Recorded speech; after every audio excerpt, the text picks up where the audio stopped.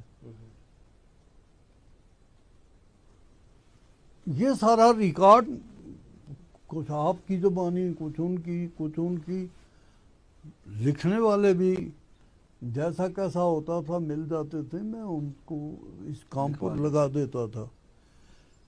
پھر یہ کچھ کتابیں جو ہیں یہ الطاف نے کروائی ہیں، یہ میرا شوق ان کے دل میں تھا یا اس کو خدا پاک نے یہ خود نعمت عطا کی، میں تو بیچ میں مقدم ہوں۔ حضرت ابھی آپ نے ایک شعر پڑھا اس کا، حفیظ جلندری صاحب کا، سنا ہے حفیظ جلندری بھی یہاں آئے تھے؟ ہاں بہت سال آتے رہے ہیں۔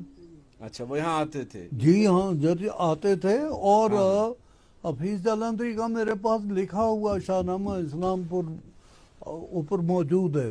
اچھا اچھا، وہ انہوں نے لکھا ہے، میں چوہان ہوں ذات کا، اچھا، اور میں نے فلاں جگہ میں قیام کیا ہے اور تجسس کیے ہیں انسانوں کے بھی، حالات کے بھی، کانگریس اور مسلم لیگ کے بھی، لیکن مجھے جو سکون وانگت میں میاں نظام الدین صاحب کے ساتھ مجلس میں ملا وہ کہیں نہیں ملا۔ سوال میں ذاتی طور آپ سے پوچھنا چاہتا تھا، جی، آپ نے اپنے پورے سیاسی سماجی زندگی میں دنیا دیکھی، تو شیخ صاحب سے لے کر مولانا محمد سعید مسعودی، مرزا افضل بیگ، صادق صاحب، اندرا گاندھی، پتہ نہیں کن کن لوگوں کے ساتھ، پھر سرحد کے اس پار بھی آپ نے جو کشمیر کا دوسرا حصہ ہے، سردار محمد عبدالقیوم خان سے لے کر اتنے لوگوں کے ساتھ آپ کا میل ملاپ رہا، کسی ایسی شخصیت کا نام آپ بتائیں گے جس نے آپ کو متاثر کیا ہو ان میں سے؟ سب سے زیادہ میرا تعلق جو رہا وہ شیخ صاحب سے۔ جی،